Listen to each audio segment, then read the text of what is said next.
ఉత్తరప్రదేశ్ అరాచకాలకు unofficial care of address. ఇది once upon a time మాట. కానీ ఇప్పుడు మార్పు కనిపిస్తోంది.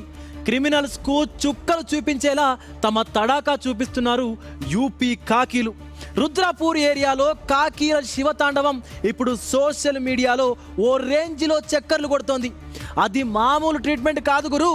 ఒక్క మాటలో చెప్పాలంటే అంకుశం లెవెల్. మరి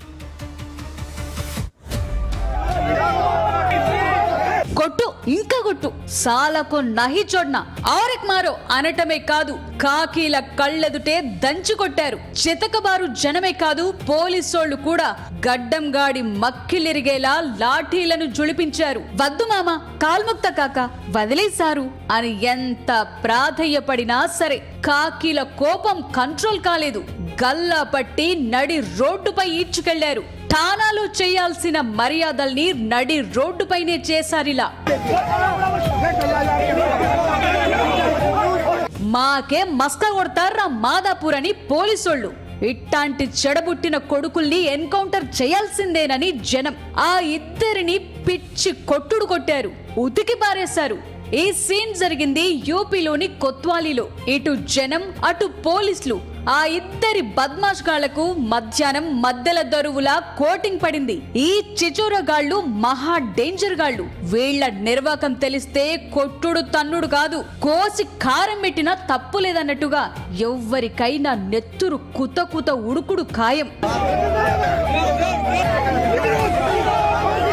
ఈ ఇద్దరు ప్లస్ మరొకడు ఓ యువతిపై గ్యాంగ్ రేప్ కు పాల్పడ్డారు. ఆమె ఓ కంపెనీలో ఎంప్లాయ్. కలీగ్స్ తో కలిసి వెళుతుండగా అడ్డగించి మిగతా వాళ్లను బెదిరించి యువతిని బలవంతంగా తీసుకెళ్లారు. రాత్రంతా నిర్బంధించి అఘాయిత్యానికి తెగబడ్డారు. ఎలాగోలా వాళ్ల చెర నుంచి బయటపడిన బాధితురాలు పోలీసులను ఆశ్రయించింది. వెంటనే రంగంలోకి దిగిన కొత్వాలి పోలీసులు ముగ్గురు నిందితులను ట్రేస్ చేశారు. గిరఫ్తార్ చేయబోతుండగా ఒకడు కాకీలపైనే కాల్పులకు తెగించాడు. ప్రతి కాల్పుల్లో వాడి కాలికి గాయమైంది. వాణ్ణి హాస్పిటల్ కు తరలించారు. మరో ఇద్దరిని మడతీసి కొత్వాలి పిఎస్ కు తరలించారు. ఇన్వెస్టిగేషన్ లో భాగంగా సీన్ రీకన్స్ట్రక్షన్ కోసం తీసుకువెళ్లి తిరిగి ఠానాకు వెళుతుండగా పోలీస్ వెహికల్ మొరాయించింది. మరో వెహికల్ అరేంజ్ చేస్తున్న క్రమంలో ఈ ఇద్దరు జీప్ నుంచి జంప్ అయ్యారు. లోకల్స్ సాయంతో ఇద్దరిని అదుపులోకి తీసుకున్నారు. ఆ క్రమంలోనే ఈ కొట్టుడు సీన్ తళుక్కుమంది.